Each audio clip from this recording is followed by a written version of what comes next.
જાગુસ kitchen જર્નીમાં આપ સૌનું સ્વાગત છે ફ્રેન્ડ્સ। આજે આપણે એકદમ ઓછી જ વસ્તુના ઉપયોગથી એકદમ હેલ્ધી અને એકદમ સુપર ટેસ્ટી અને એકદમ ફ્રેશ આટા બ્રેડ બનાવીશું। તો ચાલો શરૂ કરીએ। સૌથી પહેલાં આપણે એક બાઉલમાં 2 કપ ઘઉંનો લોટ લેશું। આ આપણે નોર્મલ રોટલી બનાવીએ છીએ તે જ લોટ છે। ત્યારબાદ તેમાં 1 ચમચી બેકિંગ પાવડર, અડધી ચમચી બેકિંગ સોડા, સ્વાદ મુજબ મીઠું અને 2 ચમચી ખાંડ લેશું। ખાંડની જગ્યાએ તમે ગોળનો પણ ઉપયોગ કરી શકો છો। ત્યારબાદ તેમાં 1/2 કપ તેલ એડ કરીશું અને 1 કપ દહીં એડ કરીશું। જે કપ કે વાટકીનું માપ તમે લોટમાં સેટ કરેલું હોય ને તે પ્રમાણે 2 વાટકી લોટ, 1 વાટકી દહીં અને 1/2 વાટકી જેટલું તેલ લેવાનું છે। બધું બરાબર મિક્સ કરી અને હળવા હાથે આપણે લોટ બાંધી લેશું। બહુ મસળવાનું નથી। આટલા દહીંમાં લોટ આરામથી બંધાઈ જાય છે। તમારે બીજો કશો ઉપયોગ કરવાનો નથી। ફ્રેન્ડ્સ, આ બ્રેડ એટલી ફ્રેશ, એટલી સુપર ટેસ્ટી અને એટલી યમી બને છે ને કે હું તમને શું કહું। હવે આપણે આવી રીતે એક એલ્યુમિનિયમનું ટીન લેશું। આનાથી આપણી સ્લાઇસ બ્રેડ રેડી થશે। તમારી પાસે ના હોય તો તમે નોર્મલ પણ લઈ શકો છો। ત્યારબાદ મેં ઓડીની ઇકોબિકની પેપરની શીટ આવે છે ને તે લીધી છે, તે લેશું। આ બટર પેપરની શીટ છે। તમારી પાસે ના હોય તો તમે કેકના ટીનને તેલ અને લોટથી ગ્રીસ કરી શકો છો। પહેલાં થોડું ઓઇલ લગાવી અને પછી એમાં લોટ ડસ્ટ કરી લેવાનો છે। જેવી રીતે આપણે કેક બનાવવામાં કરીએ છીએ તેમ કરવાનું છે। આવી રીતે ઓઇલથી ગ્રીસ કરી અને મેં પેપરની શીટ લગાવેલી છે। તેની જગ્યાએ તમે કોરો લોટ ભભરાવી અને પણ રાખી શકો છો। અને આવું ટીન ના હોય તો તમે નોર્મલ વાસણમાં પણ કરી શકો છો, કેમ કે આપણે ઓવનનો ઉપયોગ કરતા નથી। આપણે આ બ્રેડ કડાઈમાં રેડી કરીએ છીએ।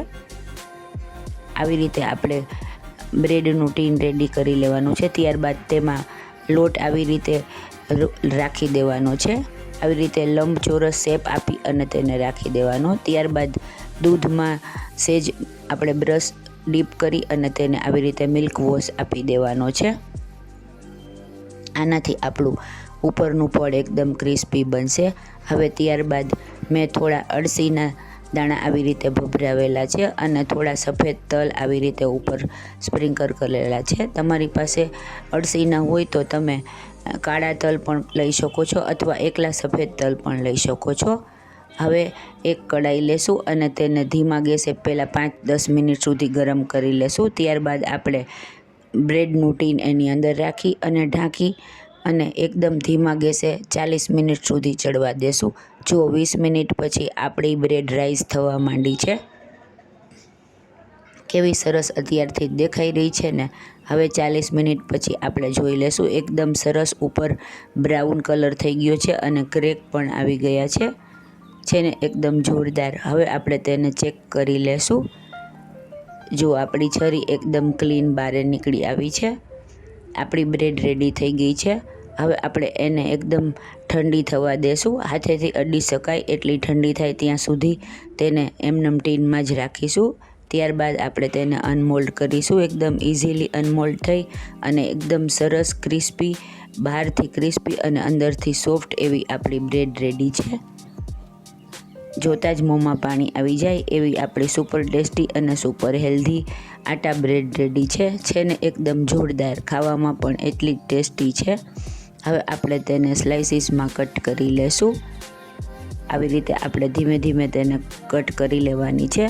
ફ્રેન્ડ્સ, જો તમે મારી ચેનલ પર નવા હો તો મારી ચેનલને સબસ્ક્રાઈબ જરૂરથી કરજો અને બાજુમાં રહેલ ઘંટડી દબાવી દેજો, જેથી મારી નવી રેસીપીનું નોટિફિકેશન સૌથી પહેલાં તમને મળે। ફ્રેન્ડ્સ, તમે આવી રીતે મેંદાની કે રવા નાખી, મેંદો અને રવો અડધો નાખીને પણ બ્રેડ બનાવી શકો છો, પણ અત્યારે આપણે ખાલી એકલા ઘઉંના લોટની એકદમ હેલ્ધી બ્રેડ રેડી કરેલી છે। હવે આપણે તેને એક સર્વિંગ બાઉલમાં લઈ લેશું। આપણી બ્રેડ એકદમ સોફ્ટ અને એકદમ ટેસ્ટી બની છે।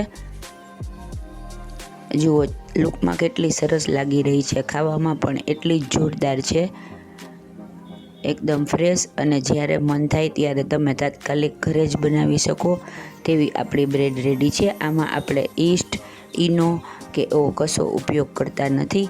ખાલી બેકિંગ સોડા અને બેકિંગ પાવડરના યુઝથી આપણે એકદમ સુપર ટેસ્ટી અને સુપર ઇઝી બ્રેડ બનાવેલી છે. જુઓ, એકદમ સરસ અને એકદમ જાળીદાર અને પોચી આપણી સરસ આટા બ્રેડ રેડી છે.